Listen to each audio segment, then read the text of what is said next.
Hi, I'm Dr. Pete Odera, and welcome to this episode of 56 Stories.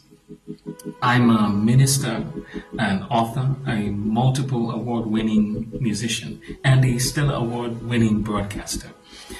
Earlier this year, I was invited to attend the US-Kenya Creative Economy Conference held in Nairobi, Kenya.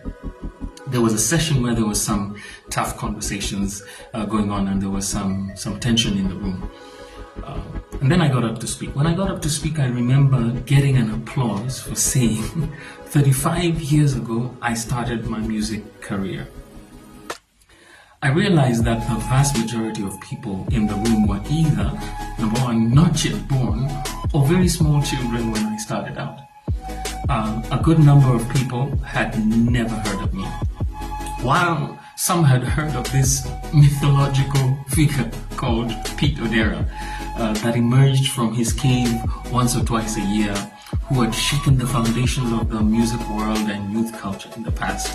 I decided that I'd tell some stories that I encountered in my incredible journey. I was studying to be a designer when I sensed a call on my life to go into ministry. I'll tell that story in another episode. It's an entire chapter. My thinking was that music could be an incredible tool to reach my generation. Somewhere along the way, I was introduced to a gentleman who ended up becoming my producer and mentor, Mr. Jack Odongo. We got to talking and we negotiated a fee for this album, a fee of 10,000 shillings. That's about $70-something for an 8-song album, maybe $80 for an 8-song album. Pay half now and then the other on completion. So I scrapped and scraped and I found the cash.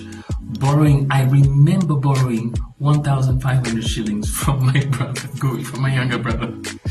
I worked with my friend and co-writer, co-producer, John Menya, who helped me put the songs together. The album eventually got finished, and it sounded great for back then. I can barely listen to it now. Oh my goodness. So I did a launch concert at our church and several concerts around the city using backing tracks or being backed by John Menya and his rack of keyboards and drum machines. It was a labor of love because hardly any money was coming out of it. I only managed to stay afloat because I had a group of partners who believed in and supported my efforts. This was before the internet. There was no record label supporting me. The music industry, as we know it today, was in its infancy. So here's 3 lessons from this beginning that I can share. Number 1, do what's important. I didn't start out wanting to become famous.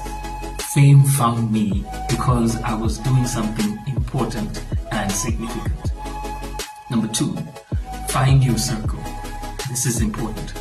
I got a circle of partners, a vision community that believed in what I had set out to do. And then I started. But number 3, start. You don't have to have all your ducks in a row. You don't have to have everything all together. It doesn't have to be perfect. Just start. See you next time.